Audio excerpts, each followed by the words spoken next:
नमस्कार दोस्तों, स्वागत है आपका हमारे YouTube चैनल ज्ञान एकेडमी में। जैसा कि हम लोग पिछले क्लास में रिफ्लेक्शन ऑफ लाइट के बारे में डिस्कस कर रहे थे, आज हम उससे आगे बढ़ेंगे। रिफ्लेक्शन ऑफ लाइट में हम पहले देख चुके थे रिफ्लेक्शन ऑफ लाइट में प्रकाश का परावर्तन क्या होता है, लाइट क्या होता है, दीप्तमान वस्तु क्या होता है, अदीप्तमान वस्तु क्या होता है, प्रकाश के परावर्तन के कितना नियम होता है, ये सब हम डिस्कस कर चुके हैं पिछले क्लास में। आज हम डिस्कस करेंगे कि रिफ्लेक्शन कितना टाइप का होता है। तो चलिए शुरू करते हैं। तो type of reflection, types of reflection, types of reflection, इसको बोलते हैं परावर्तन के प्रकार। परावर्तन के प्रकार, परावर्तन बेसिकली दो टाइप का होता है। पहला को बोलते हैं रेगुलर रिफ्लेक्शन, पहला को बोलते हैं रेगुलर रिफ्लेक्शन, दूसरा को बोलते हैं इनरेगुलर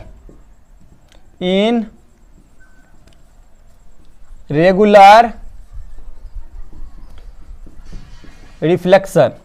इसको बोलते हैं नियमित परावर्तन, नियमित परावर्तन, नियमित परावर्तन। और इसको बोलते हैं अनियमित परावर्तन। नियमित परावर्तन और अनियमित परावर्तन। नियमित परावर्तन क्या होता है? जैसे हमने एक दर्पण लिया पिछले क्लास में, जैसा कि हम आप लोग को बता चुके थे कि दर्पण एक वैसा पृष्ठ होता है जो प्रकाश को परावर्तन करे और जिसका एक सतह पॉलिश हो, एक सतह पॉलिश हो, उसको हम लोग दर्पण कहते हैं। तो इसका एक सतह को हम लोग पॉलिश करते हैं, एक सतह को हम लोग पॉलिश करते हैं। अगर जो हम इसमें प्रकाश का, अगर जो हम इस पे एक लाइट का रे डाले तो ये इस टाइप से इधर निकल जाएगा, और आपतन बिंदु पे डाला गया लंब को हम लोग अभिलंब कहते थे। और अगर जो इसी टाइप से हम एक और सतह ले, जिसका जो सतह जो है उभरा है, वो हम एक सतह लेते हैं जिसका भाग एक हम प्लेन सतह लेते हैं और हम एक उभरा हुआ सतह लेते हैं। तो रेगुलर रिफ्लेक्शन क्या होता है? जब प्रकाश की किरण किसी प्लेन सतह पर टकराती है तो वो अपने ही माध्यम में लौट जाता है। इस घटना को हम लोग रेगुलर रिफ्लेक्शन कहते हैं। जब प्रकाश की किरण किसी प्लेन सतह पर आपतित होती है तो वो अपने ही दिशा में लौट जाता है। इस घटना को हम लोग रेगुलर रिफ्लेक्शन कहते हैं। जबकि इनरेगुलर रिफ्लेक्शन क्या होता है? जब प्रकाश की किरण किसी उभरी खावर सतह पर पड़ती है, किसी उबर खावर सतह पर पड़ती है, जब प्रकाश की किरण किसी उबर खावर सतह पर पड़ती है तो ये अलग अलग दिशा में फैल जाता है, और इस घटना को हम लोग इनरेगुलर रिफ्लेक्शन कहते हैं।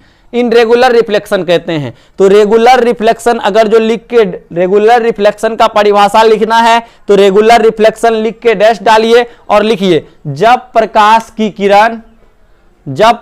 की किरण किसी समतल पृष्ठ पर आपतित होती है, जब प्रकाश की किरण किसी समतल पृष्ठ पर आपतित होती है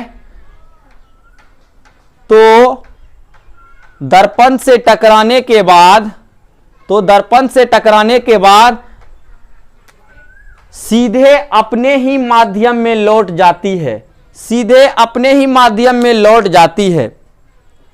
इस घटना को रेगुलर रिफ्लेक्शन यानी नियमित परावर्तन कहते हैं। इस घटना को नियमित परावर्तन कहते हैं। अगला अनियमित परावर्तन, इनरेगुलर रिफ्लेक्शन। इनरेगुलर रिफ्लेक्शन लिख के डैश डालिए और लिखिए, जब प्रकाश की किरण किसी उबड़ खाबड़ सतह पर आती है तो, जब प्रकाश की किरण किसी उबड़ खाबड़ सतह पर आती है तो सतह से टकराने के बाद ये अलग अलग दिशाओं में फैल जाती है, ये अलग अलग दिशाओं में फैल जाती है। इस घटना को हम लोग इनरेगुलर रिफ्लेक्शन कहते हैं। अब देख बुआ, रेगुलर रिफ्लेक्शन क्या है? जब प्रकाश की किरण किसी प्लेन सतह पर टकराती है तो ये सीधा परावर्तित होती है। जैसे हम यहां पे एक और लाइट का रे लाएंगे, एक और लाइट का रे लाएंगे, तो ये प्लेन सतह है, प्लेन सतह पर टकराया तो परावर्तन के बाद ये सीधा परावर्तित होगा। लेकिन जब प्रकाश की किरण किसी उबड़ खाबड़ वाला सतह पर आपतित होती है, उबड़ खाबड़ कहने का मतलब जो स्मूथ ना हो, बराबर ना हो, जब प्रकाश की किरण कोई उबड़ खाबड़ वाला सरफेस पे टकराती है तो परावर्तन के बाद यह अलग अलग दिशाओं में फैल जाती है और इस घटना को हम लोग इनरेगुलर रिफ्लेक्शन कहते हैं। इस घटना को क्या बोलते हैं बुआ? इनरेगुलर रिफ्लेक्शन बोलते हैं।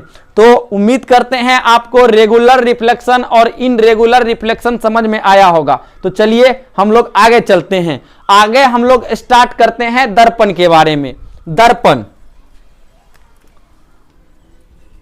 दर्पण अंग्रेजी वाला इसको मिरर कहता है, अंग्रेजी वाला दर्पण को मिरर कहता है। अब मिरर क्या होता है? मिरर वैसा वस्तु जो प्रकाश को परावर्तित करती है, जो प्रकाश को परावर्तित करती है तथा इसका एक भाग पॉलिश होता है, जिसका एक भाग पॉलिश होता है, उसे मिरर कहते हैं। मिरर मतलब दर्पण कहते हैं, दर्पण कहते हैं। अब देख बुआ, दर्पण क्या होता है कि दर्पण वैसा वस्तु होता है, वैसा वस्तु जो प्रकाश को क्या करे? रिफ्लेक्ट करे, वैसा वस्तु जो प्रकाश को परावर्तित करे तथा उसका एक भाग पॉलिश हो, जिसका जो प्रकाश को परावर्तित करे तथा एक भाग पॉलिश हो, ओकरा हम लोग मिरर कहते हैं, उसे मिरर कहा जाता है। अब मिरर मतलब आईना, मिरर का मतलब क्या होता है? आईना। हम लोग जो घर में हम लोग अपना मुंह देखते हैं, क्रीम, पाउडर, परफ्यूम सब कुछ लगाते हैं मुंह में देख के, लिपस्टिक, उसी को हम लोग मिरर कहते हैं। तो मिरर क्या होता है? वो लिपस्टिक लगाने वाला आईना क्या है? कांच का एगो भाग है। वो क्या है? कांच का एक वस्तु है जिसका एक सतह जो पॉलिश होता है और एक सतह जो है प्रकाश को परावर्तित करता है। तो मिरर हम लोग उस वस्तु को बोलते हैं जिसका एक सतह पॉलिश हो और एक सतह होकर प्रकाश का परावर्तन हो। परावर्तन मतलब प्रकाश उसमें घुसेगा नहीं, प्रकाश उस सतह से टकराने के बाद पुनः अपने ही माध्यम में चला जाएगा। कहने का मतलब कि अगर जो हम कोई वस्तु को कैसे देखते हैं, हम कोई वस्तु को इस टाइप से देखते हैं, पहले प्रकाश जो है उस वस्तु से टकराती है और वस्तु से टकराने के बाद फिर प्रकाश मेरे आंखों तक टकरा रही है, उसके बाद हम उस वस्तु को देखते हैं। अगर जो प्रकाश पहले वस्तु से टकरा के मेरे आंखों पे नहीं टकराएगी तो हम लोग उस वस्तु को देखेंगे ही नहीं। तो कहने का मतलब है मिरर एक कांच का मिरर एक ऐसा वस्तु है जो प्रकाश को परावर्तित करे तथा एक तरफ से पॉलिश हो। मिरर दो प्रकार के होते हैं, मिरर दो प्रकार के होते हैं। पहला को बोलते हैं हम लोग समतल दर्पण। दर्पण के प्रकार, दर्पण दो प्रकार के होते हैं। पहला को हम लोग बोलते हैं समतल दर्पण। समतल दर्पण अंग्रेजी वाला इसको प्लेन मिरर बोलता है, प्लेन मिरर। और दूसरा को बोलते हैं हम लोग गोलीय दर्पण। गोलीय दर्पण, गोलीय दर्पण को हम लोग स्फेरिकल मिरर बोलते हैं, स्फेरिकल मिरर। स्फेरिकल मिरर पहला को बोलते हैं समतल दर्पण और दूसरा को बोलते हैं गोलीय दर्पण। अब समतल दर्पण क्या होता है? तो समतल दर्पण वैसा दर्पण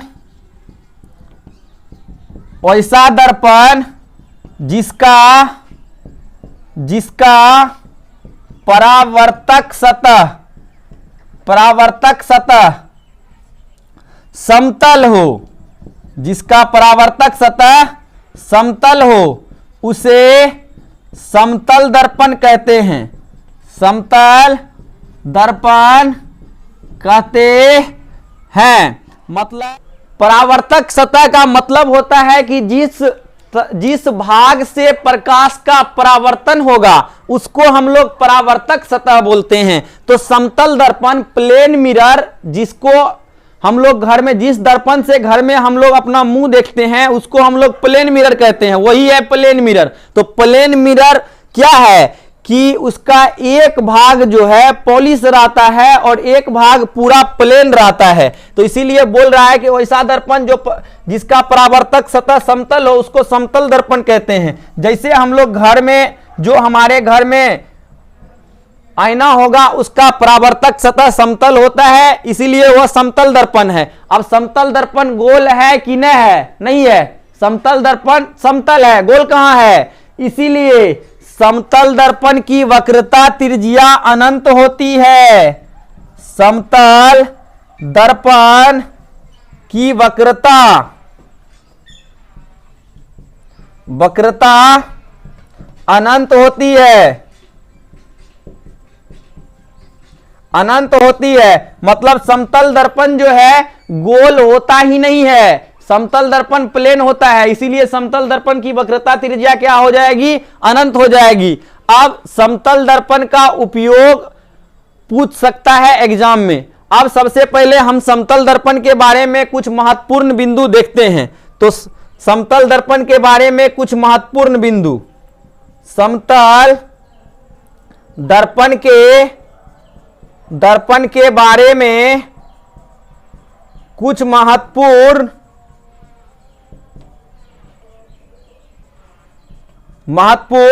बिंदु, समतल दर्पण के बारे में कुछ महत्वपूर्ण बिंदु। तो पहला बिंदु समतल दर्पण में जो प्रतिबिंब बनता है, समतल दर्पण में प्रतिबिंब का आकार और वस्तु का आकार बराबर होता है। इसका कहने का मतलब यह है कि समतल दर्पण में जितना बड़ा हम लोग वस्तु को रखेंगे उतना बड़ा ही फोटो बनेगा। जैसे हम जाके समतल दर्पण के आगे में खड़े हो जाएंगे, समतल दर्पण के आगे में खड़े हो जाएंगे, हम 5 फीट के हैं तो इमेज 5 फीट का बनेगा। ऐसा नहीं है हम 5 फीट के हैं तो इमेज 4 फीट का बनेगा या इमेज 6 फीट का बन जाएगा, ये सब नहीं होने वाला है। समतल दर्पण में क्या होता है, जितना बड़ा वस्तु को रख लो उतना बड़ा ही फोटो बनता है। पहला गुण समतल दर्पण का पहला गुण है कि जितने बड़ा वस्तु को रख देगा उतना बड़ा इसका फोटो बन जाएगा, उससे छोटा बड़ा नहीं बनता है। दूसरा यह होता है, तो समतल दर्पण में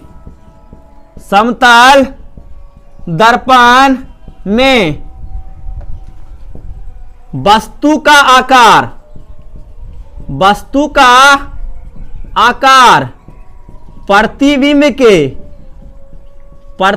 के सब नोट करते जाना बुआ, प्रतिबिंब के आकार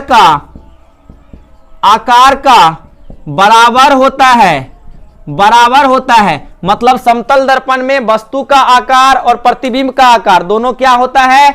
बराबर होता है। अब समतल दर्पण का उपयोग हम लोग चेहरा देखने में करते हैं या घरों में उपयोगी दर्पण के रूप में हम लोग समतल दर्पण का रूप में करते हैं। समतल दर्पण का उपयोग हम लोग चेहरा देखने में या ब्यूटी पार्लर सब में समतल दर्पण का उपयोग होता है। वहां अवतल या उत्तल दर्पण का या गोलीय दर्पण किसी भी दर्पण का यूज नहीं होता है। ब्यूटी पार्लर में, घरों में हम लोग समतले दर्पण का उपयोग करते हैं। और समतल दर्पण में याद रखना इसका परावर्तक सतह कैहन होता है? इसका परावर्तक सतह समतल होता है, इसका परावर्तक सतह समतल होता है। और दूसरा बात, समतल दर्पण में हम जितना बड़ा वस्तु रखेंगे प्रतिबिंब उतना बड़ा ही बनेगा। ऐसा नहीं है वस्तु रखें चींटी को, उसका फोटो बन जाएगा हाथी इतना बड़ा, ये सब नहीं होने वाला है। समतल दर्पण में जितना बड़ा वस्तु को रखते हैं उतना ही बड़ा फोटो बनता है। अगला हम लोग गोलीय दर्पण के बारे में डिस्कस करते हैं और आपके एग्जाम के लिए यह महत्वपूर्ण है। तो चलिए गोलीय दर्पण। अब गोलीय दर्पण क्या होता है? गोलीय दर्पण को हम लोग स्फेरिकल मिरर बोलते हैं। स्फेरिकल मिरर क्या होता है? तो वैसा दर्पण जिसका परावर्तक, वैसा दर्पण जिसका परावर्तक सतह खोखले गोले का भाग होता है, खोखले गोले का भाग होता है, उसे गोलीय दर्पण कहते हैं, उसे गोलीय दर्पण कहते हैं। मतलब गोलीय दर्पण का परावर्तक सतह, इधर से प्रकाश का परावर्तन होगा, वह सतह खोखले गोले का भाग होता है। गोलीय दर्पण गोल होता है, डायरेक्टिव फंडा कहने का है कि गोलीय दर्पण का आकृति कैसा होता है, तो गोल होता है। तो गोलीय दर्पण दो प्रकार के होते हैं। गोलीय दर्पण दो प्रकार के होते हैं। गोलीय दर्पण दो प्रकार के होते हैं। जैसे मान लो कि ये एक गोलीय दर्पण है, ये एक गोला है। अब गोला में क्या हो सकता है, या तो हम इसके अंदर में पॉलिश कर सकते हैं, या तो हम इसके बाहर में पॉलिश कर सकते हैं। या तो इसके अगर जो खाली अंदर में, ऐसा भी हो सकता है कि खाली हम अंदर में पॉलिश करके बाहर में हम दर्पण बना सकते हैं, कोई दिक्कत नहीं है।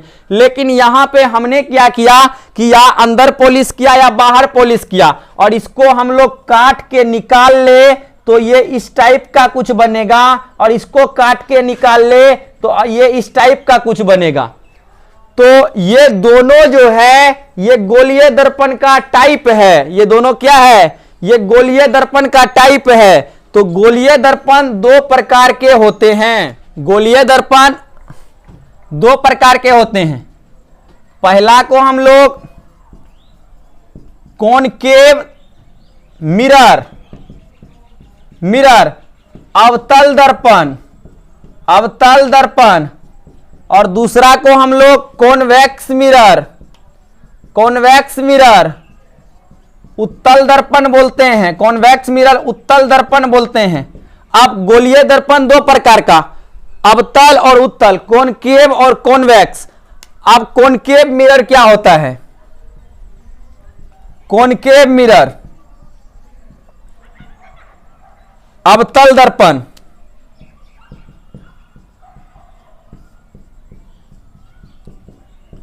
वैसा दर्पण जिसका परावर्तक सतह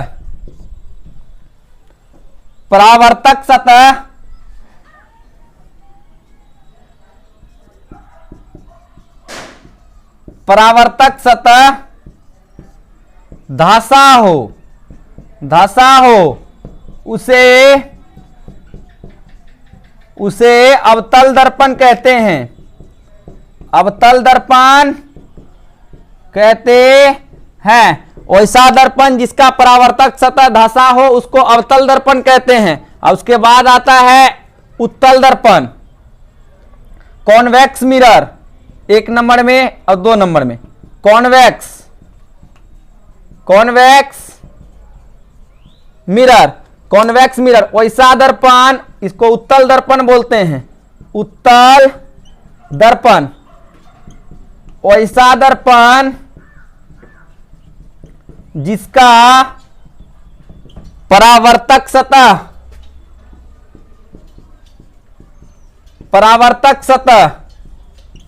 उभरा हो, उसे उत्तल दर्पण कहते हैं। उत्तल दर्पण कहते हैं। अब समझो कि सबसे पहले होता है गोलीय दर्पण। अब गोलीय दर्पण गोल होता है। गोलीय दर्पण कैसा होता है, गोल होता है। अब मान लिए कि हमने एक गोला लिया और इस गोले में हमने क्या किया कि अंदर में पॉलिश किया और इस साइड से हमने बाहर में पॉलिश किया और इसको हम काट के निकाल लिए। अगर जो हम इसको काट के निकाल लेंगे तो ऐसा इमेज बनेगा। ये जो है इस टाइप का हो जाएगा और इधर वाला इस टाइप का हो जाएगा, इस टाइप का हो जाएगा। तो इसमें कौन उठा है, ये उठा है तो इसको बोलेंगे उत्तल। वैसा दर्पण जिसका परावर्तक सतह कहने का मतलब होता है कि जिधर से प्रकाश का परावर्तन हो। परावर्तक सतह कहने का मतलब होता है जिधर से प्रकाश का परावर्तन हो उसको परावर्तक सतह बोलते हैं। तो वैसा दर्पण जिसका परावर्तक सतह गोल हो, वैसा दर्पण जिसका परावर्तक सतह उभरा हो, तो परावर्तक सतह इस दर्पण में जो हम बात कर रहे हैं, तो परावर्तक सतह कौन हो जाएगा? इस साइड वाला भाग जो है परावर्तक सतह होगा और इस साइड वाला भाग पॉलिश किया हुआ सतह होगा इसमें। तो वैसा दर्पण यहां बोल रहा है कि कॉनकेव मिरर, अवतल दर्पण, वैसा दर्पण जिसका परावर्तक सतह, परावर्तक कहने का मतलब जिधर से प्रकाश घुसेगा, जिधर से प्रकाश घुसेगा वो धसल हो तो उसको हम लोग बोलते हैं अवतल। अब परावर्तक सतह इसका ये है और ये है धसा हुआ, तो इसको क्या बोलेंगे? अवतल। इसको क्या बोलेंगे? अवतल। इसमें अपने है कॉनकेव, केव मतलब गुफा होता है, गुफा अंदर धसा हुआ रहता है कि गुफा बाहर निकला हुआ रहता है? गुफा अंदर धसा हुआ रहता है। तो ऐसा दर्पण जो अंदर धसा हो उसको अवतल दर्पण बोलते हैं, और वैसा दर्पण जो बाहर उठल हो उसको हम लोग उत्तल दर्पण बोलते हैं। उठल मतलब उठा हो, वैसा दर्पण कॉन्वेक्स क्या बोलते हैं? वैसा दर्पण जिसका परावर्तक सतह उभरा हो, उभरा मतलब जो बाहर की ओर उठा हो। अब देखो इसका परावर्तक सतह ई बगल वाला है और ये बाहर की ओर उठा है, तो इसको क्या बोलेंगे? उठल मतलब उत्तल। वैसा दर्पण जिसका परावर्तक सतह उठा हो तो उठल और बैठा हो तो अवतल, उठा हो तो उत्तल और धसा हो तो अवतल हो जाएगा। अगला, अब आगे हम लोग डिस्कस करते हैं और इसको आप लोग ठीक से समझिएगा। इसको अगर जो नहीं समझ में आएगा तो फिर ये चैप्टर में प्रॉब्लम हो जाएगी। तो यहां स्टार देके लिखिएगा some important point, some important point related to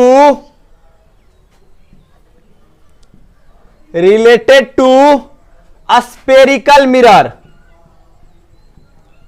spherical mirror मतलब गोलीय दर्पण से संबंधित,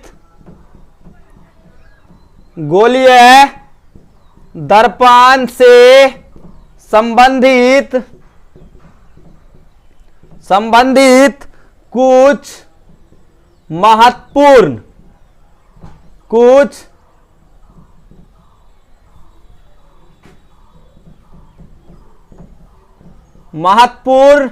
बिंदु, गोलीय दर्पण से संबंधित कुछ महत्वपूर्ण बिंदु।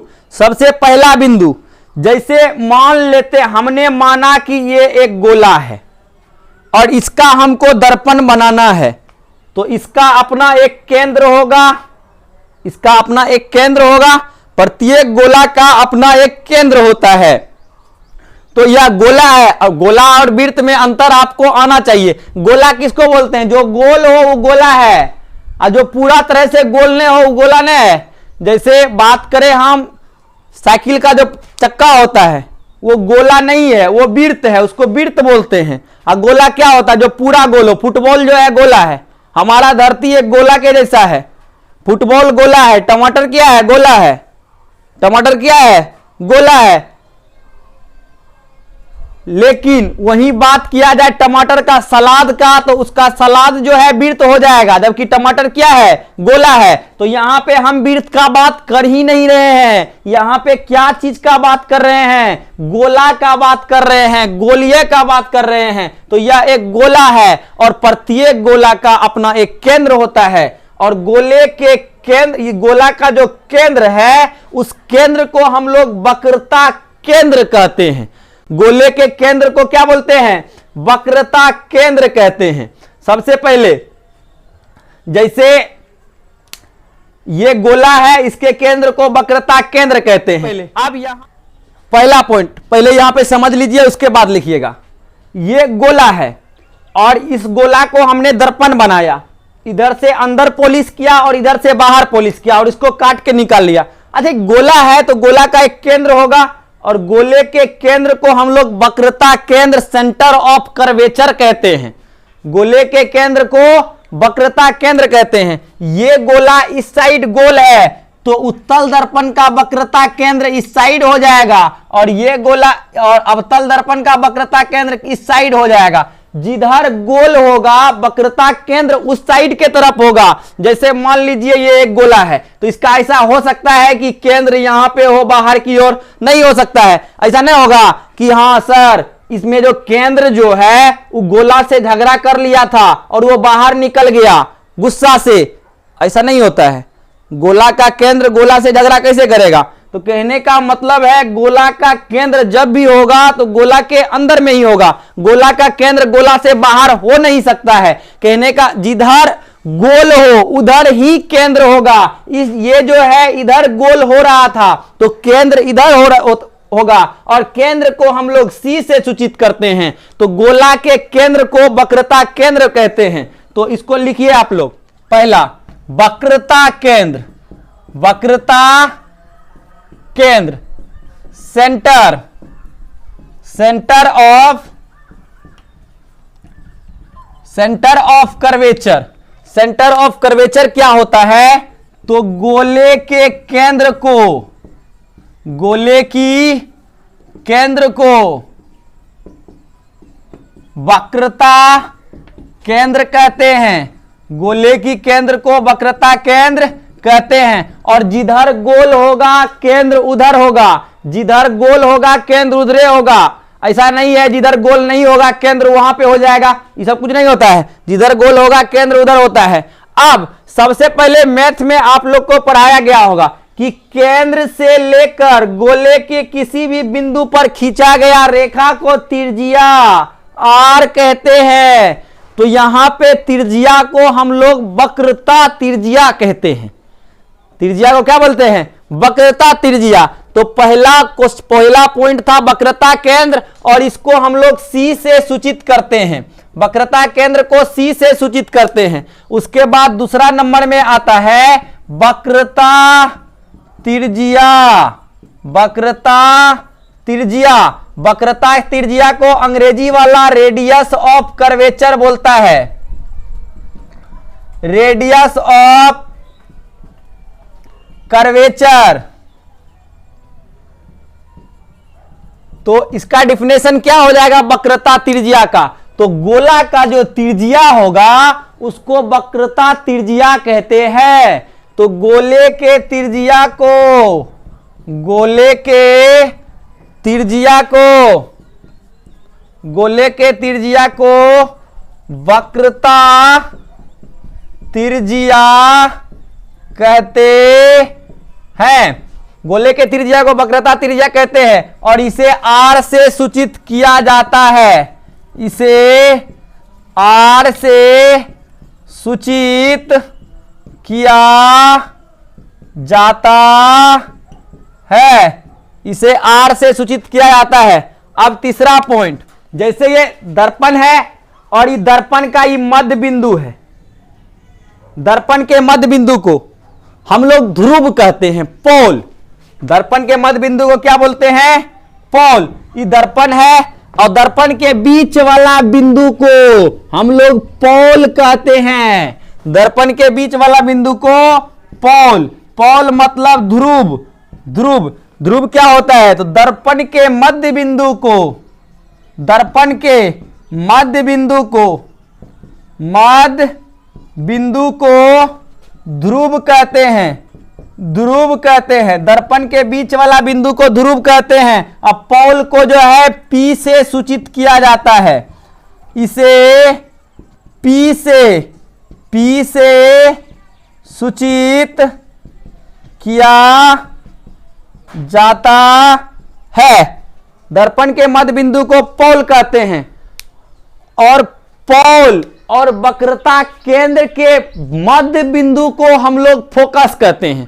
पोल, जैसे मान लेते हैं कि हमने एक दर्पण बनाया, तो दर्पण ये है और दर्पण का जो बीच वाला बिंदु होगा इसको हम लोग पोल कहेंगे। दर्पण का बीच वाला बिंदु को हम लोग पोल कहेंगे। दर्पण जिधर गोल होगा तो गोला में एक केंद्र होता है, गोला में एक केंद्र होता है, तो वो केंद्र को हम लोग C कहते हैं, केंद्र को C कहते हैं। तो वक्रता केंद्र और पोल का बीच वाला बिंदु, पूरा बीच वाला जो बिंदु होता है उसको हम लोग फोकस कहते हैं।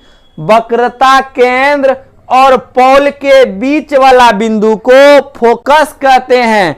तो चौथा नंबर में फोकस, फोकस,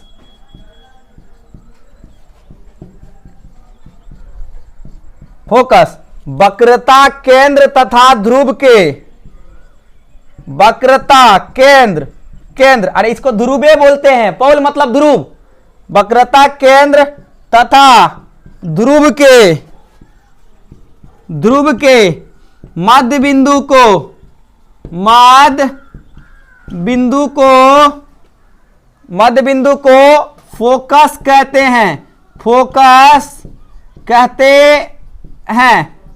ध्रुव के मध्य बिंदु को हम लोग फोकस कहते हैं और इसको एफ से सूचित किया जाता है, फोकस को एफ से सूचित किया जाता है। अब हम सूचित करने वाला नहीं लिखेंगे, आप लोग समझ जाइएगा कि इसको हम लोग सूचित करेंगे क्या चीज से, एफ से, इसको हम लोग एफ से सूचित करते हैं। और फोकस और पी के बीच की दूरी को हम लोग फोकस दूरी, फोकल लेंथ कहते हैं। तो 5वां नंबर में यही सटाक से एक पॉइंट लिख लो कि 5 नंबर में फोकल लेंथ, फोकल,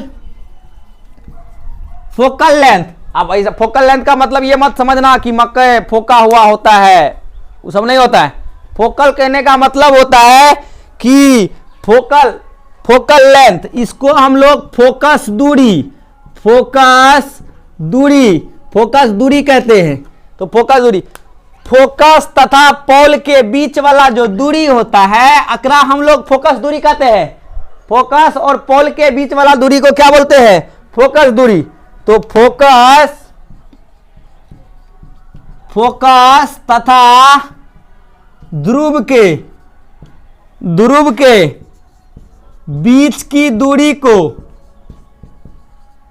दूरी को फोकस दूरी, फोकस दूरी कहते हैं, फोकस दूरी कहते हैं। और फोकस को कैपिटल एफ से और फोकल लेंथ को स्मॉल एफ से सूचित करते हैं।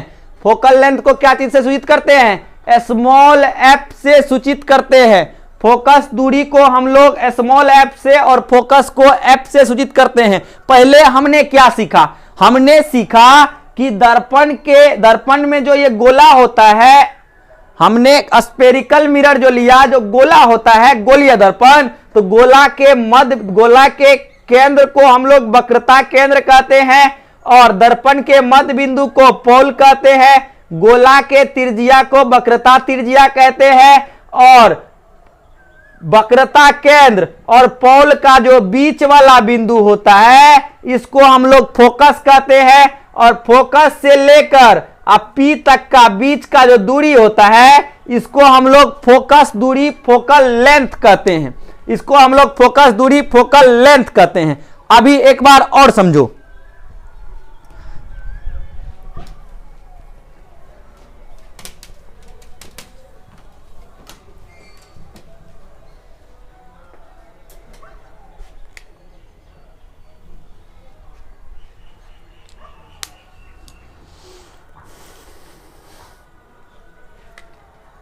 जैसे हमने एक दर्पण लिया, एक उठल दर्पण और एक बैठल दर्पण। ये बैठल है, बैठल मतलब अवतल, और ये उठल है। अब दर्पण के मध्य बिंदु को हम लोग पोल कहते हैं और दर्पण जिधर गोल होता है उधर केंद्र होता है, गोला का अपना एगो केंद्र, इसको वक्रता केंद्र हम लोग सी कहते हैं, इसको हम लोग सी कहते हैं। इधर आप गोले के मध्य बिंदु को पोल बोलेंगे और गोला जिधर गोल होगा उसमें गोला में एक केंद्र होगा, उसको वक्रता केंद्र कहते हैं। अब एक होता है मुख्य अक्ष, मेन मुंह, जिसको हम लोग प्रिंसिपल एक्सिस कहते हैं। मुख्य अक्ष, मुख्य अक्ष, तो मुख्य अक्ष क्या होता है, मुख्य अक्ष को प्रिंसिपल एक्सिस, प्रिंसिपल एक्सिस।